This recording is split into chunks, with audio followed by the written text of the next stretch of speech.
Trump has never, ever been right in the head. The late, great Hannibal Lecter. He's a wonderful man. An enormous, really an enormous. And then they announced there was no buys, no. And this president doesn't have good faith disagreement and these orders. He does not care. He is a lawless criminal. And we have basically a criminal regime. And if you believe that they are going to are going to abide by court orders, they're not going to do it. They're already probably trying to slide around. Something happened on live TV that may haunt Donald Trump forever. This wasn't a rally mistake or a late-night rant, it was a complete dismantling of the Trump myth, delivered calmly and surgically by the one man he can't silence, George Conway. With steady precision, Conway laid out Trump's political failures, legal dangers, and even the cracks in his marriage. It didn't sound like speculation. It sounded like evidence, and for once, Trump looked like the one on trial. And when you capitulate to him, you are encouraging them to send more people to El Salvador, including potentially American citizens, because they want to create a system where everybody's too afraid to provide legal services to fight against the illegality. And one more thing here is, they're doing this because of money. Yeah. Money, and here's what's going on with this. The firms that are capitulating, and I know this because I spent 30 years practicing at a law firm that did mergers and acquisitions work. Okay? And it's a very lucrative form of work, and you get paid only if the deals go through. Mm-hmm. And you get paid a significant amount, a percentage of the deal. It's lucrative business, and it's fine business in ordinary times. And they're afraid that the government won't approve the deals of their clients. Well, sorry, guys, you're destroying your reputation in an environment where there aren't going to be any deals because the president is destroying the economy and the U.S. dollar. So you are doubly foolish. Conway didn't trade cheap insults, he delivered a calm, devastating breakdown aimed at Trump's weakest points: control, loyalty, and the carefully crafted image he depends on. He painted a picture of a man not just losing political battles, but slipping away from his own narrative. Then came the moment that stunned viewers. Conway suggested that Melania's distance isn't devotion at all, but strategy. Every silent glance, every absence, every icy return, deliberate. If true, her choices could carry more power than any prosecutor. The only mystery left is whether she ever decides to reveal what she knows. One of the things that is sort of interesting about the Trump people is they're not loyal to each other, and not even to Trump in some ways. I don't mean the Trump voters, but I mean the people around him. They are all as self-interested as him. They are all trying to make money by acting as gatekeepers to Trump. I guess they don't like me, but let me just tell you, these are losers from day one. Guys like Bill Kristol, he's 0-32. George Conway, you take a look at him. Just take a look at that guy. The man's a stone-cold loser. So they should not call it the Lincoln Project. It's not fair to Abraham Lincoln, a great president. They should call it the Losers Project. Okay, thanks. Viewers weren't hearing gossip, they were watching a forensic breakdown of Trump's world unfold in real time. Conway dissected Trump's behavior the way an investigator analyzes evidence, exposing patterns so disturbing that even seasoned political insiders were left speechless. He painted Melania not as a bystander, but as a silent archivist, someone who stays close enough to witness every crisis, yet distant enough to remain untouched. Conway suggested she has been quietly collecting records of Trump's chaos, from legal disasters to personal implosions. Her disappearances during scandals, her refusal to defend him, even her guarded posture all hint at a hidden narrative, one that could shatter Trump's empire if she ever speaks.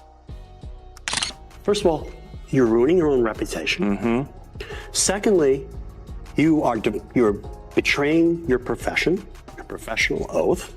Thirdly, you are betraying your country because you're doing harm to your country, because you're creating the impression that this administration cannot be fought for all of the illegalities that we've been talking about. Right. This is an administration that is punishing people because the president is a convicted felon and is angry that he was almost brought to justice, and he wants to inflict harm on the government, and also his people want, he wants to inflict harm on our legal system, and he also wants to deter people from fighting back to all the illegal things he's doing. But Conway didn't stop at exposing their marriage. He opened a door into something far more unsettling.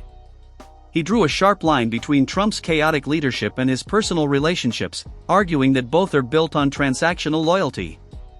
He demands loyalty but never gives it back, Conway said, locking eyes with the camera. He reminded viewers of Trump's history of discarding allies the moment they lose usefulness and suggested Melania knows this pattern better than anyone alive. Then came the chilling hint: she may already be preparing for the day turning against him becomes not just possible but inevitable. If that moment arrives, Conway warned, the fallout won't stop at their front door, it could shake everything Trump built. Don't want to obey laws, they don't want to obey rules, they don't think they apply to them. And Donald Trump has no moral conscience and no empathy. He does not care about anybody else other than Donald Trump. Which is why, in his first term, he said, Article 2 lets me do whatever I want. Article 2 of the Constitution. The first Trump term, which I call Shit Show 1, was a was an assault on the rule of law, but it was only it was like cancer. It was like a stage 1, maybe stage 2. We got to stage 2 right around January 6th. And he was a threat to the rule of law. And then he went into remission. Then came the moment that made even the anchors lean forward. Conway didn't confirm anything, but he didn't have to. He hinted that Melania may already be preparing her political escape, quietly and methodically. She has witnessed every explosive argument, every late-night phone call, every whispered threat never meant for public ears. She knows where the bodies are metaphorically buried because she watched them being buried. And if she's been documenting it all, Conway warned, Trump isn't just battling prosecutors, he's facing the one person who could end him with a single interview. That, Conway implied, is why her silence terrifies him more than her voice. Stage 3 is basically where we are ignoring laws and running roughshod over laws. I mean, they're basically refusing to spend money appropriated by Congress, which is against the law. The law requires the president to spend money. The president can't not spend the money that's been allocated for particular subjects. And you've got this guy who's not been appointed lawfully under the Constitution. Let's talk about that. Musk. Yep. And so that's stage 3. Stage 4 is going to be, well, these courts are telling me not to obey orders. Why should I don't want to obey the law, so why am I obeying the courts? And stage 4 is metastasis. Stage 4 is when democracy can die. And the rule of law can die, and constitutionalism can die. And we, unless something happens radically, I can't see how we don't get to stage 4, because the logical path that they are taking, which is that the law doesn't apply to us, and nobody can enforce the law against us. Conway didn't just describe fear, he made the audience feel it. He painted Trump as a man built on dominance yet shattered the moment control slips from his hands. And according to Conway, control is slipping everywhere. His party is fracturing, his legal dangers are stacking, and his public image is collapsing in real time. But the most explosive threat isn't political, it's inside his own home. Melania has witnessed it all, the threats, the secret deals, the emotional detonations.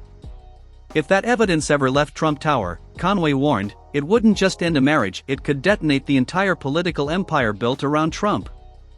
I don't want to diagnose him, but I think if you look at the diagnostic criteria for narcissistic personality disorder and antisocial personality disorder, he fits every single one of them. It's like the criteria were made to describe him. And I think what we saw with this tweet yesterday is that last final collapse of Donald Trump's mental state. I mean, you think about it, those were like 50, 60, 70,000 people in the aggregate in five rallies in different states. That's loopier than saying that the moon landings were staged, because there were tens of thousands of people were there. To think that is crazy, and to try to sell it to people is just as crazy. He's done. His brain. Then, with the precision of a surgeon, Conway pivoted to the subject most commentators tiptoe around: Trump's mental state. Conway didn't hesitate. He called it unstable, erratic, and spiraling. He compared Trump's recent public rants to the ramblings of someone slowly drifting away from reality. And the twist, Conway said, is that Melania sees it more clearly than anyone, and her distance is not coldness, it is strategy. It is preparation. To Conway, Trump's declining mental grip isn't speculation, it's a public danger hiding in plain sight.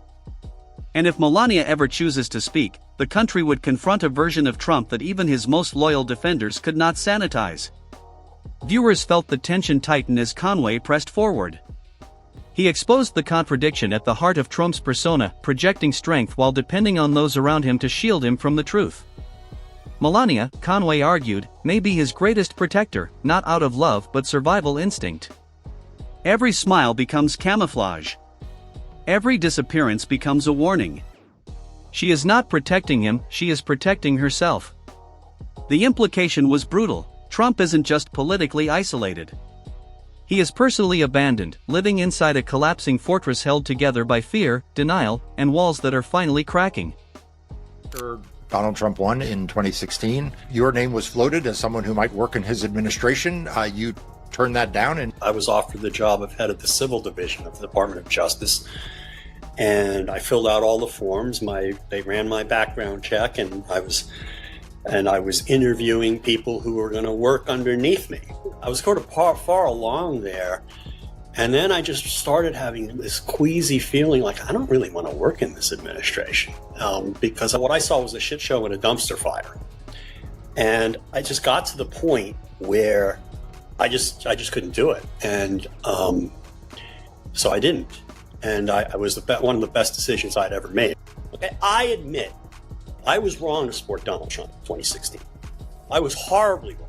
It was a horrible exercise in judgment. I knew better. I should have known that. By the time the segment ended, social media had detonated with theories. Was Melania quietly building a file? Could she be the unexpected witness capable of ending everything? Conway never confirmed it, he didn't need to. The mere possibility sent panic rippling through Trump's inner circle. That was Conway's brilliance. It wasn't only what he said, but what he let the audience imagine. Every pause, every razor-thin smile hinted at a darker truth. Prosecutors don't scare him, Conway said. She does. Those words cracked like lightning. Because if Melania is Trump's deepest fear, then the danger is already living under his roof. Terry Schreckman wants to know from you, George, do you expect Trump to target you and other staff of the Lincoln Project? And if so, do you have a defense plan? I don't have a defense plan other than whatever he pulls up is going to be meritless. My finances are simple. It won't, I don't fear him. And I think one of the things that that people don't quite understand about Trump, but they really should, is the fact that he's a bully and he wants to pick on people who won't fight back. Conway ended with a warning that slid through the studio like a blade. It didn't sound like analysis. It sounded like prophecy. He said Trump's downfall wouldn't come from a courtroom verdict or an election loss, but from a betrayal so unexpected it would shatter everything he built. When it happens, Conway warned, it won't just erase Trump's influence, it will expose the fake armor he's worn for years. The myth of the strong leader survives only while people closest to him believe it. Once they stop, the entire empire crumbles instantly. The silence that followed wasn't confined to the studio.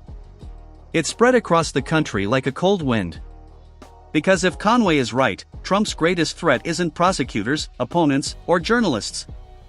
It's the person who stands beside him in photos, wearing a practiced smile and holding secrets sharp enough to end him.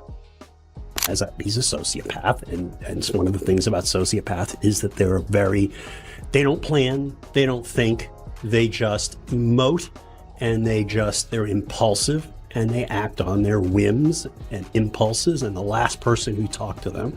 And that's why and then also they have the power, they love the power, the feeling of power that they get when they say, I'm turning this on, I'm turning this off, I'm turning the lights out, I'm turning the lights on, I'm raising tariffs, I'm lowering tariffs, I'm telling everybody in Tehran, 10 million people to evacuate, I'm telling them they're safe for now. Okay? He gets off on that. And then he gets bored with what he said yesterday. And of course, he doesn't necessarily remember what he says or care what he says yesterday. So tomorrow's going to be something else. The fractures in Trump's empire aren't hairline cracks anymore, they're splitting into full structural collapse. What was once whispered behind closed doors is now written in subpoenas and backed by evidence heavy enough to crush any defense. Former allies are abandoning ship with stunning speed, each one handing investigators another piece of the puzzle. The hush money deals, the classified documents, the financial schemes, they're no longer scattered scandals. They're merging into a towering avalanche he can't outrun. He can scream witch hunt until his lungs give out, but the facts stand like stone. And the closer prosecutors move, the more unstable his behavior becomes. Desperation spills out of every statement, every rant, every threat. And in the world of politics, desperation is fatal. It attracts enemies, opportunists, and predators who smell weakness long before the public does. This is Donald Trump leading the Republican Party off the cliff. This is a man for whom there is no bottom, and Republicans are just afraid to call him out. He's saying we're in the middle of this war where Putin, who can't be trusted for a moment, who murders political opponents, who slaughters women and children, and Donald Trump is focused on what? Himself? Because he wants to get revenge for losing the 2020 election. He says, okay, let's see their dirt on Hunter Biden. I wonder someday that maybe we won't have a president in Russia who actually acts in the best interest of the Russian people and behaves himself before the world. Maybe President Navalny. I mean, pray to God that somehow that could happen. And maybe we'll see the files on Donald Trump. I think those would be interesting. Trump's once mighty army is cracking apart, and this time the breaks are impossible to hide. Donors who once treated him like a political golden ticket are quietly slipping out the back door, terrified that standing beside him now is the same as stepping onto a sinking ship. Veteran strategists, people who built entire careers defending him, now whisper that he's become a liability, unpredictable and dangerous to anyone tied to him. Even Fox News, the network that practically crowned him, cuts away from his rambling speeches, leaving him shouting into a smaller and smaller void. The echo chamber that once magnified every word he said has gone silent. And without that amplification, the myth of a towering, unstoppable figure begins to crumble. What's left isn't a king, it's a man watching his influence drain away, terrified that the empire he fought so hard to build is slipping through his fingers.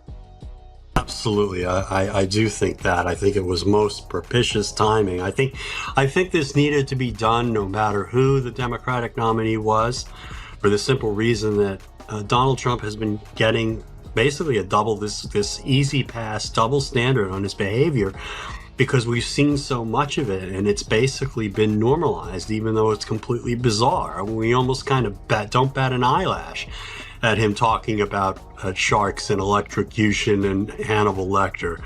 I mean, he's been doing crazy stuff like that for years. So he has this weird advantage, and that's part of the advantage. The other part of the advantage is that people are afraid to talk about mental health issues of any sort, lest they give offense or they don't want to stigmatize people. But I mean, this is just so different. I mean, this is the man, the question, the mental stability of somebody who would have control of the second largest nuclear arsenal on the planet. I mean, this is just, you just can't look at it the same. Behind closed doors, Republican leaders are trapped in a nightmare scenario they hoped would never come.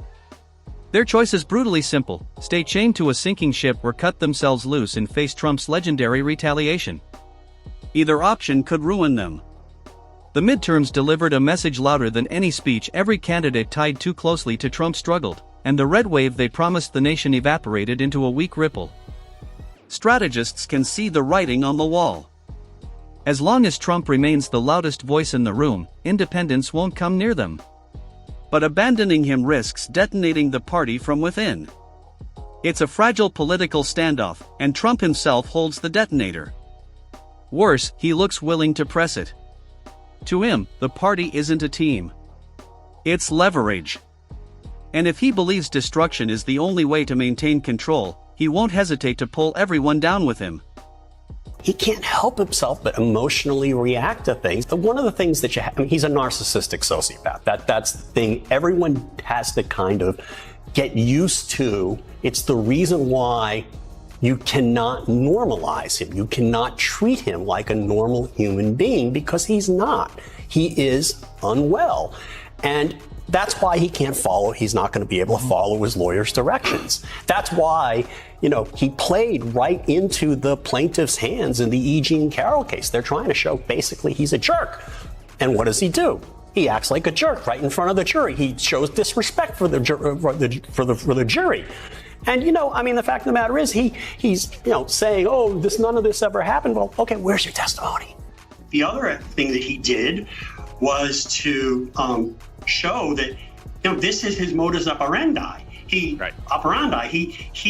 intends to, he's willing to use the threat of violence or to incite violence in order to coerce government officials to either forego enforcing the law against him or to, violate the law as he sought to have Pence and members of Congress do on January 6th.